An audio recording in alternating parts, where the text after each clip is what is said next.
panjang lamunan dan cita-cita. Mau melakukan kebaikan itu dientar-entar. Ake werek getol teh geus kolot geus 40 tahun. Assalamualaikum warahmatullahi wabarakatuh. Waalaikumsalam warahmatullahi wabarakatuh. Alhamdulillah.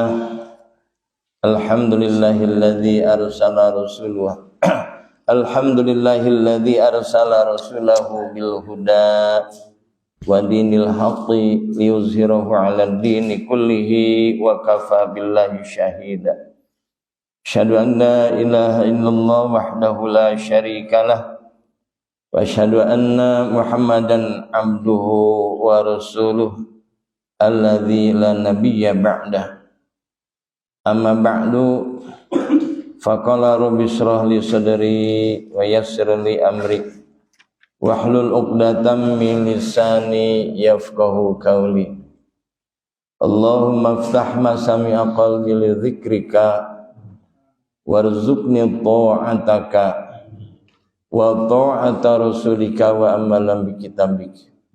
Allahumma inna nas'aluka ridhaka wal jannata wa na'udzubika min syakhatika wan nar. Allahumma lakal hamdu wa ilaikal mustaka wa antal musta'anu wa la haula wa la quwwata illa billahil aliyil azim. Amin ya Allah ya rabbal alamin. Hadratul mukarramin, bapak-bapak, ibu-ibu dan seluruh jamaah pengajian rutin Masjid Islahul Ummah, wabil khusus pangersa Ketua DKM Sendereng Rengrengan. Pertama-tama mari kita memanjatkan rasa syukur kita kehadirat Allah Subhanahu wa taala atas segala nikmat yang telah Allah anugerahkan kepada kita. Salah satunya nikmat kesehatan dan kesempatan, sehingga malam hari ini kita dapat hadir di majlis yang mulia dan dimuliakan oleh Allah Subhanahu wa taala dalam keadaan sehat dan afiat. Semoga kesehatan kita, keafiatan kita Allah Subhanahu wa taala jamin dan pelihara supaya lebih banyak lagi kita berbuat kebaikan dan meningkatkan kualitas peribadatan kita kepadanya. Amin. Amin. Salawat teriring salamnya semoga Allah limpahkan, Allah curahkan kepada baginda Nabi besar Muhammad sallallahu alaihi wasallam, kepada keluarganya, kepada para sahabatnya dan umatnya yang turut tumut mengikuti ajaran-ajarannya. Masyarul muslimin, alhamdulillah sore hari ini menjelang tibanya waktu maghrib kita diturunkan rizki oleh Allah berupa air hujan yang cukup deras. Mudah-mudahan dengan air hujan ini semakin menambah keberkahan bagi kita semua. Amin, amin ya Allah. Masyarul muslimin, digambarkan bahwa hati manusia tidak ada ubahnya seperti tanah yang kering kerontang. Manakala hati manusia kering dan kerontang, tidak mau menerima kebenaran atau menolak kebenaran, disebutnya batorul haqq, maka akan lebih keras daripada batu. Oleh karena itu, ketika kita duduk di majelis mendengarkan tausiah, Allah Subhanahu wa taala akan menghidupkan kembali hati yang sudah kering kerontang, sebagaimana Allah menurunkan air hujan kepada tanah yang kering, kemudian dengan air hujan itu akan tumbuh dan subur segala macam jenis tanaman yang ada di atasnya. Ini mudah-mudahan kita yang selalu mengikuti kegiatan tausiah ini, Allah suburkan keimanan kita sehingga memiliki keimanan yang betul-betul kuat dan membaca. Amin ya Allah. Kenapa? Karena kata baginda Rasulullah SAW, al-imanu qad yazidu wa yanqusu. Iman itu fluktuatif, terkadang volumenya naik, terkadang turun, gitu kan? Semakin sering kita mendengarkan tausiah, semakin sering kita mempelajari dan membaca berbagai macam referensi yang terkait dengan bagaimana seorang yang beriman dan bertakwa kehadirat Allah Subhanahu wa taala sambil terus kita resapi, dimasukkan ke dalam hati, maka akan semakin kuat keimanan kita. Semakin jauh kita tidak membaca, tidak mendengarkan, maka akan semakin turun, merosot dan merosot gitu. Itulah sebabnya pentingnya hadir di majelis seperti ini, dan ini salah satu tugas kita sebagai hamba Allah yang beriman, yang justru Allah Subhanahu wa taala ciptakan salah satunya untuk ini, gitu kan. Jamaah masyarakat muslimin, kalau kita baca di dalam surat Al-Mu'minun, surat Al-Mu'minun ayat yang terakhir, Pak. Menjelang ayat terakhir. Kepenak surat Al-Mu'minun. Ayat keberapa tuh, Pak? Surat keberapa? Mu'minun. Al-Mu'minun. Ya udahlah, cap. Di situ ada ayat, afa hasibtum annama khalaqnakum abatsaw wa ilaina la turja'un. Kalau tidak salah gitu ya, coba. 123, Pak. Apakah kamu sekalian mengira bahwa aku menciptakan kamu sekalian itu main-main? Dan kamu punya anggapan tidak akan dikembalikan kepada kami, gitu kata Allah. Jadi jangan punya sangkaan bahwa Allah Subhanahu wa taala menciptakan kita ngagumelarkeun urang ke alam dunia tanpa maksud dan tujuan. Justru Allah Subhanahu wa taala menciptakan kita terlahir ke dunia ini ada maksud dan tujuan, dan kita punya tugas. Wa ma khalaqtul jinna wal insa illa liya'budun. Tidaklah aku menciptakan jin dan manusia kecuali punya tugas, yaitu untuk beribadah. Ya benar. Afa hasibtum annama khalaqnakum abatsaw wa annakum ilaina la turja'un. Maaf. Ini yang utuhnya di ayat 115 ya. Apakah kamu sekalian mengira, menyangka bahwasannya kami menciptakan kamu sekalian abatsan, main-main, wa annakum ilaina la turja'un, dan bahwasannya kamu sekalian tidak akan dikembalikan kepada kami. Jadi sekali-kali Allah menciptakan kita bukan main-main. Oleh karena itu maka kita harus serius dalam upaya meningkatkan keimanan dan ketakwaan kita kehadirat Allah Subhanahu wa taala. Ulah bari heureuy dan mempelajari Islam mah jangankan bari heureuy, bari serius ke maneh sing ngarti. Kumaha bari heureuy. Oleh karena itu saya ingin memberikan sedikit koreksi kepada saudara-saudara kita kaum muslimin ketika mengundang mendatangkan para penceramah di bulan dakwah seperti ini.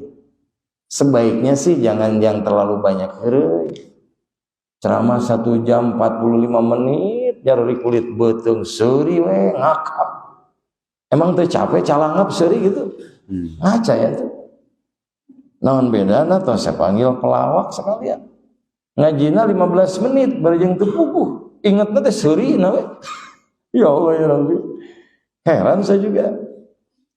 Terus kita masyarakat kaum muslimin nampaknya sudah terlalu lama dininabobokan. Ketika penceramah serius itu sare gitu kan. Wah, teramai kayak gelutan cenah ieu. Emangna dalang gelut. Ini godaan ini. Insyaallah kita harus belajar cerdas. Ketika Allah menciptakan kita bukan main-main, maka kita jangan terlalu banyak main. Namanya juga kajian. Kajian itu menganalisa itu loh. Ya, seri mah kudu dianalisa. Betul apa betul, Bu? Nah, betul, ibu-ibu, bapak-bapak mah benar. Ngikut ibu lah, bapak-bapak. Betul enggak? Ya. Oleh karena itu, maka malam hari ini kita secara serius melakukan kajian. Apa maksud dan tujuannya? Supaya terjadi perubahan pada diri kita, baik menyangkut masalah ahwal perilaku kita, yang kurang bagus menjadi bagus, yang sudah bagus istiqomah dalam hal bukan kebagusan dalam hal bagusnya gitu kan. Nah, anu geus getol istiqomah dina kagetolanana, anu masih kene kedul jadi getol gitu. Ini terjadi perubahan, Pak. Terjadi perubahan. Ini ma'asyiral muslimin. Dan untuk menumbuh suburkan kesadaran itu perlu kajian-kajian kita yang menyadarkan diri kita. Itu sementara kita tiap hari ini dikejar oleh waktu. Sehari 1 kali 24 jam. Seminggu berapa hari? 7 hari. Sebulan ada yang 30, ada yang 31. Setahun 12 bulan 365 hari. Semakin hari, semakin bulan, semakin tahun, semakin umur bertambah secara matematik. Tapi secara jatah semakin berkurang dan berkurang. Tinggal seberapa pede gitu. Baca hadis kita setiap subuh baru di nomor 316. Padahal itu 4.000 hadis.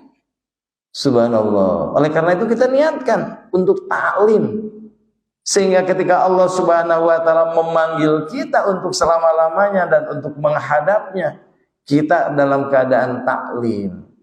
Entah di nomor keberapa kita. Ya, tentu tidak akan bareng-bareng lah. Itu nungtutan udah. Itu. Masya Allah, ini istimewa nih.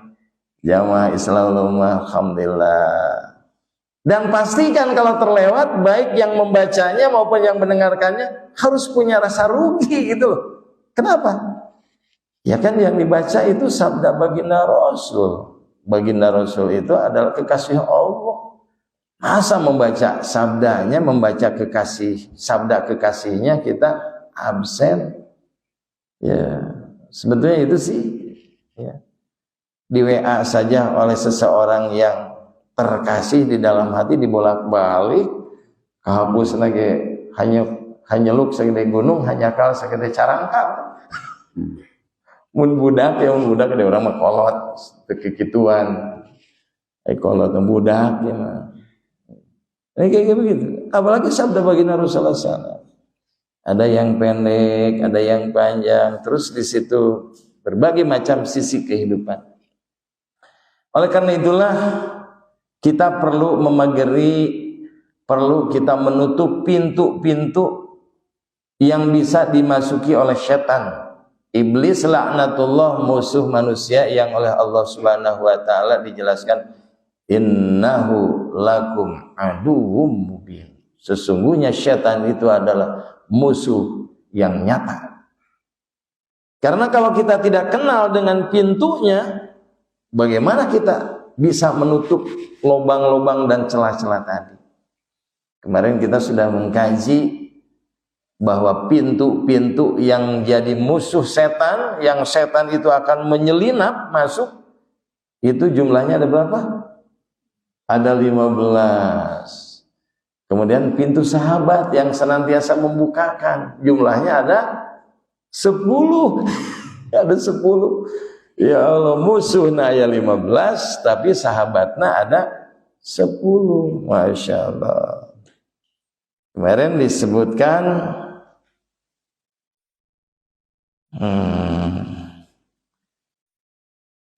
yang 10 itu mayutilul amala pahaulai ikhwani. Mayutilul amala, orang yang panjang lamunan dan cita-cita mau melakukan kebaikan itu dientar-entar. Ake werek getol teh geus kolot geus 40 tahun. Kewe cik 40 tahun geus 50 tahun. Baru memeh 50 tahun. Ya, sudah diminta untuk segera menghadap dan tanpa proses apa-apa. Sehingga orang, Kang Hari piraku sih saya ngobrol dengan saya, WA-an malah tuh WA-an gaya kene. Emang hari maut berbada miheula itu malaikat Israil. Ngabejaan ka ilaing gitu kan gitu kan. Nah ini masyarakat muslimin. Jadi carincing bagai kancing, saring set bagai ikat. Artinya ketika kita sudah mempersiapkan diri, kapanpun dan dimanapun dipanggil, ya harus ridho, karena kita kan sekarang sedang bertugas. Kalau tugasnya dipandang sudah selesai, dipanggil, ya segeralah menghadap. Gitu. Coba persoalan kan kebanyakan belum siap kan Pak? Bapak Ibu belum siap belum? Belum, saru aja mending sim goreng ya can siap. Can siap, Masya Allah. Ini masyarakat muslimin, coba kita lihat dahulu di zaman Bani Israel ada seorang tokoh ahli ibadah anu kaceluk ka aun-aun ka koncara ka jana pria cekidalang. Ya. Dia itu adalah ahli ibadah dan ibadahnya sudah 70 tahun menekuni ibadah, tidak pernah melakukan kemaksiatan. Jangankan yang besar, yang kecil pun enggak pernah. Sehingga santri-santrinya itu hararebat gitu loh. Ya, santri-santrinya hararebat, memiliki keutamaan yang luar biasa ini sang guru. Kemudian iblis memanggil para bala tentaranya dari berbagai macam pangkat dan jabatan yang ada. Ditawarkan, balad-balad siapa yang memiliki kesanggupan untuk menggoda ahli ibadah ini? Kata si Ifrit, aku bos, siap bos, aku akan mencoba membuat rekayasa. Si Ifrit itu, ya pokoknya kalau saya tidak bisa menggoda dan merekayasa sehingga yang bersangkutan terjerembab ke lemah kenistaan, jangan sebut aku ini gengnya abang. Wah, kira-kira seperti itulah bahasa anak muda. Oke, saya pegang omonganmu, gitu kan. Nah ceritanya si setan ini dengan pangkat dan kedudukan tertentu, dia berangkat mengendap-endap pergi ke istana raja, ya. Tanpa harus banyak melewati pengawal karena namanya juga setan. Di istana raja, di situ ada beberapa putra mahkota dan ada putri mahkota satu-satunya. Kemudian diam-diam si putri raja ini oleh si setan tadi dizolimi. Ya memang pekerjaannya zalim, profesinya zalim. Dicekik lehernya sehingga langsung pingsan, muntah kayak orang yang ayan, matanya belotot, dari mulut mengeluarkan busa. Wah, kayak epilepsi atau ayan gitu ya. Yang gitu-gitu. Wah, akhirnya sejadi-jadinya kaget semuanya, sehingga para pengawalnya pun waltra berenang. Pengawal putra waltra berenangnya zaman harita kaget, sibuk karena putri mahkota, putri raja sakit. Panggil dokter, panggil para ahli yang akhirnya ya tidak ada yang mampu, tidak ada yang lupa. Ya, kemudian datanglah si setan ini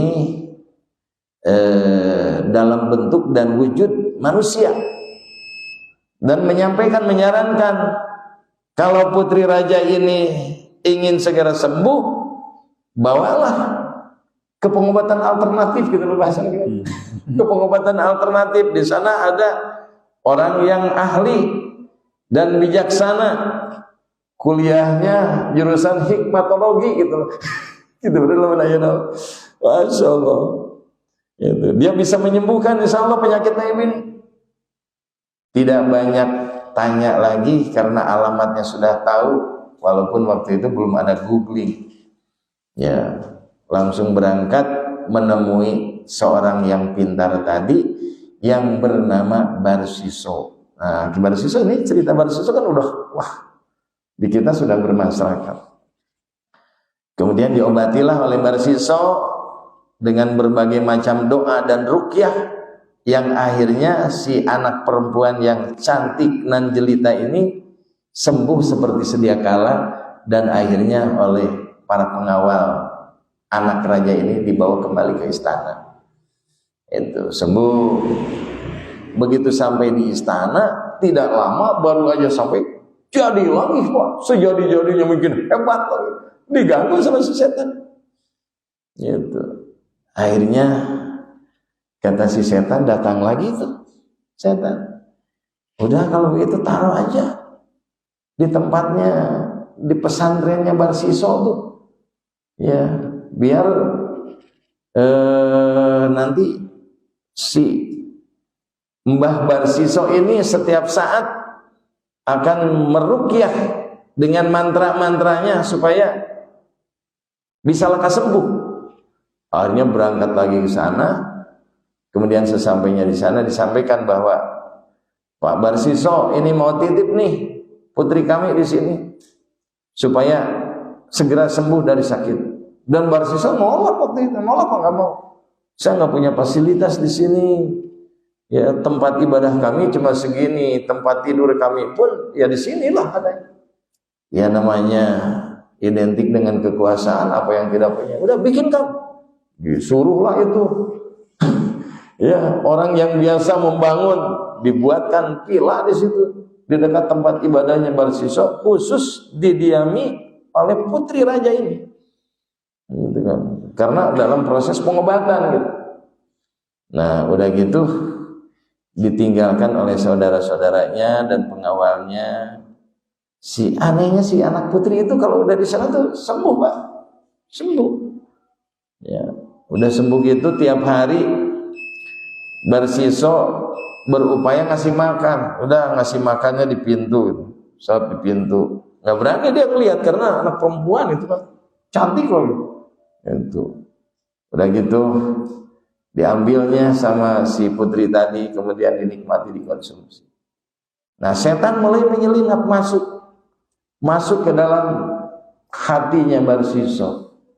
Ngapain sih Barsiso ngasih makan kayak sama kucing aja gitu? Ngobrol dong, sosialisasi, kan kamu teh makhluk sosial gitu kan. Dan ini akan semakin menyembuhkan mereka. Dengan ketemu saja dengan kamu berarti ini sudah terapi pengobatan untuk kesehatan gitu.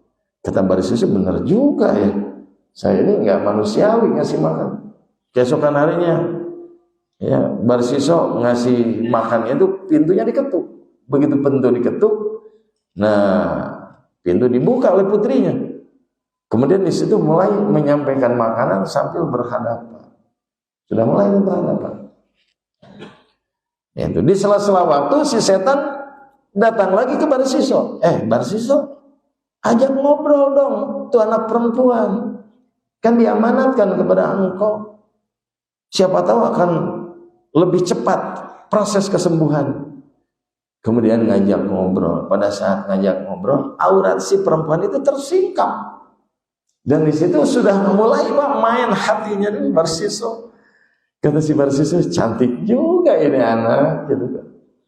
Ya, dari situ si setannya pun menggoda anak perempuan.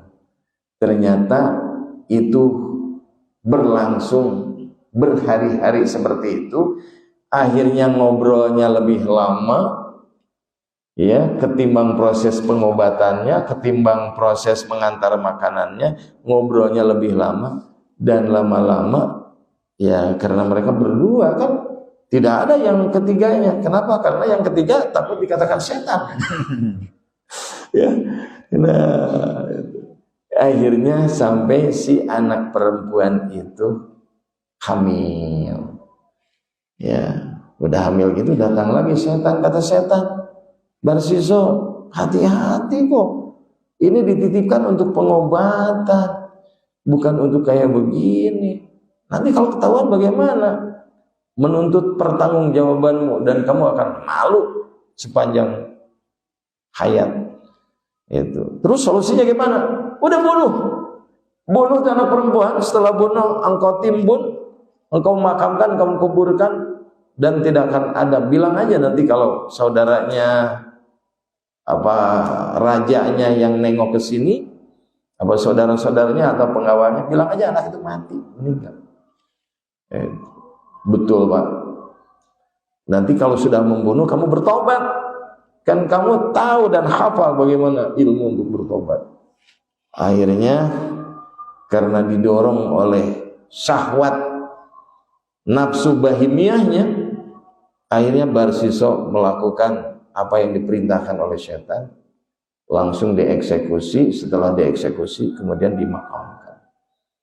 Gitu. Hanya sayang, menurut sebagian riwayat, si setan pada saat prosesi menguburkan, itu kan, ada tanda-tanda yang bisa diambil tuh dari kain kafannya itu, menyembul keluar gitu, nggak ketutup semua. Mungkin tidak seperti kita lah menguburkannya. Akhirnya masyarakat muslimin, setelah gadis yang hamil tadi dibunuh kemudian dikuburkan, setan datang kepada saudara-saudaranya, saudara laki-lakinya putri raja tadi, kemudian menyampaikan bahwa saudaramu itu telah dibunuh oleh Barsiso. Setelah dilakukan investigasi dan kemudian betul seperti yang setan tunjukkan, makamnya ada di lereng gunung, satu gunung, kemudian digali untuk dilakukan otopsi barangkali. Setelah digali, dilakukan otopsi, benar itu atas dasar kekerasan dan proses pembunuhan. Akhirnya Barsiso ditangkap. Setelah ditangkap kemudian disalib. Pada saat Barsiso disalib, ya, setan datang lagi. Kata setan, Barsiso, kalau engkau ingin solusi, gampang. Ikrarkan, sembahlah aku, ya, sembahlah aku, selain Allah Subhanahu wa Ta'ala, sembahlah aku. Itu taat, tunduk, patuh, ridho, rela kepadaku, kata si setan. Bagaimana mau sujud, kata Barsiso, dalam keadaan seperti ini? Ya udah, kamu nggak usah sujud ini, beri isyarat dengan ngangguk saja kepalamu, itu menunjukkan ta'abud dan beribadah kepadaku, menyerah kepadaku. Akhirnya Barsiso melakukan seperti yang diperintahkan oleh si setan, mengangguk. Setelah mengangguk, meninggal dalam keadaan su'ul khatimah. Ya, ini masalah muslimnya. Jadi sekali-kali bahwa setan ini, iblis ini luar biasa memiliki kekuatan. Oleh karena itu banyak terjadi peristiwa di zaman sekarang ini, hal-hal yang mirip gitu loh. Hal-hal yang mirip kan, mirip gitu. Masya Allah, terjadi pembunuhan, kekasihnya dibunuh, dibawa ke hotel, diasupkan ke atas, kena koper. Ya Allah, di mana itu? Masya Allah, kejadian seperti itu beberapa waktu lalu kan gitu ya. Ya Allah ya kali. Dan yang baru-baru kemarin tuh, anak SMP dirudal paksa, dirudal, bahasa nanti Dirudal paksa. Oh, dirudal, saya pikir dirudal. Kayak Palestina, ya Allah. Sama 4 orang si bocil itu. Setelah itu terus dibunuh di makam Cina lagi.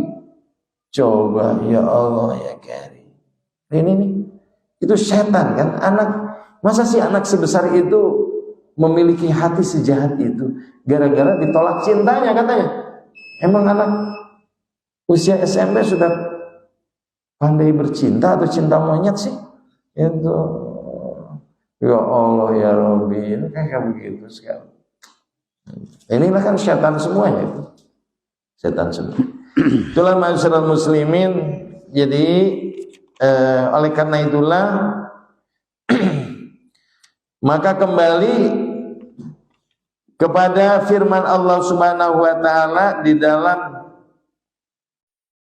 surah Ali Imran ayat 200, ya ayyuhalladzina amanu sabiru wasabiru warabitu wattaqullaha la'allakum tuflihun. Wahai orang-orang yang beriman, bersabarlah kamu sekalian dan kuatkanlah kesabaran kamu sekalian dan bertakwalah kepada Allah agar kamu sekalian menjadi orang-orang yang sukses, orang-orang yang bahagia. Jadi ini perlu kesabaran, dan kita sudah tahu bahwa sabar itu sabar yang pertama, sabar dalam melaksanakan ketaatan kepada Allah Subhanahu wa taala. Sabar yang kedua adalah sabar ketika kita menolak kemaksiatan secara nafsu, secara syahwat. Kita pengen melakukan hal-hal seperti itu, tapi kita sadar pekerjaan-pekerjaan seperti itu adalah dimurkai oleh Allah Subhanahu wa taala. Akhirnya kemaksiatan kita jauhi sekaligus kita tinggalkan. Kemudian sabar ketika diri kita mendapatkan bala, bencana, wabah dan musibah. Ya. Itu ma'asyiral muslimin. Dan kalau kita diperintahkan oleh Allah Subhanahu wa taala wasabiru warabitu, perkuatlah kesabaran. Jadi jangan ada istilah, wah kesabaran saya hampir habis. Jangan ada istilah lah, kalau habis bikin lagi aja. Itu kan, bikin lagi aja cadangan. Masa kalah sama warung Padang, baru piring nasi aja udah ditaruh cadangannya, masa sabar nggak pakai cadangan gitu kan. Jadi jangan istilah, wah kalau udah begini habis kesabaran saya. Jangan pernah habis gitu. Itu kalau habis isi ulang lagi, direfill lah kesabarannya. Insyaallah. Ini. Oleh karena itu maka ciri-cirinya orang yang bersabar, yang pertama biasanya sangat paham dan bisa mengendalikan emosi saat menghadapi ujian dan cobaan. Jadi dia sudah pandai memanage emosinya. Ya, memanage emosinya. Karena kan setiap orang juga punya emosi. Tapi si emosi ini harus kita manage. Kayak kemarin itu kan, itu jangan kau marah, karena marah itu adalah perbawa dari setan. Itu ketika seorang marah, maka basuhlah dengan air wudhu, karena setan diciptakan oleh Allah dari api, dan api itu akan padam dengan air. Wudhu. Amakna kurnangtung, duduk supaya mengurangi keamak. Wah, masih ketinggali ngos-ngosanana. Urat leherna rantang, socanya merah, belotot. Duduk masih kena amak kene, ngagoler sok. Gitu, ngagoler mesti ngigir. Masih kena amak. Wudu masih kena amak. Dina bakcai badanana. Itu Masya Allah. Ada orang tibalik amak ker cali nangtung nangtung ngarontok. Ya Allah ya Rabbi. Ini jangan sampai seperti ini. Ya, masyaallah muslimin. Ini. Kemudian yang kedua, tetap istiqomah dalam kebaikan. Itu ciri-cirinya orang yang bersabar, tetap istiqomah dalam kebaikan. Mudah-mudahan masyarakat muslimin, kajian kita yang sangat singkat ini dijadikan pencerahan bagi kita semua dalam rangka terus memperkuat keimanan dan ketakwaan kita kehadirat Allah Subhanahu wa taala, sehingga pintu-pintu yang memungkinkan setan masuk secara terang-terangan maupun menyelinap secara diam-diam dapat kita tutup, karena kita sudah tahu sahabatnya ada 10, musuhnya ada 15. Mudah-mudahan kita ada pada posisi musuh gitu loh, yang siap bertarung itu menghadapi mereka tanpa kompromi. Karena kalau dengan setan dan iblis sudah bersahabat, khawatir mereka justru sahabat itu lebih tahu kelemahan-kelemahan sahabatnya, sehingga dengan sangat mudah kita dijerembabkannya. Kalau dengan iblis kita sebagai musuhnya gitu. Tapi kalau dengan malaikat kita harus mau sebagai sahabatnya, ya, supaya kita dipandu untuk melakukan hal-hal yang Allah Subhanahu wa taala ridhoi. Demikian dan sekian Bapak Ibu sekalian, mohon maaf atas segala kekurangannya. Semoga Allah Subhanahu wa taala menyertai kita dengan rahmat dan keberkahannya. Amin. Subhanakallahumma wa bihamdika asyhadu an la ilaha illa anta astaghfiruka wa atubu ilaik. Wallahu muwaffiq ila aqwamit thoriq. Billahi taufiq wal hidayah. Assalamualaikum warahmatullahi wabarakatuh.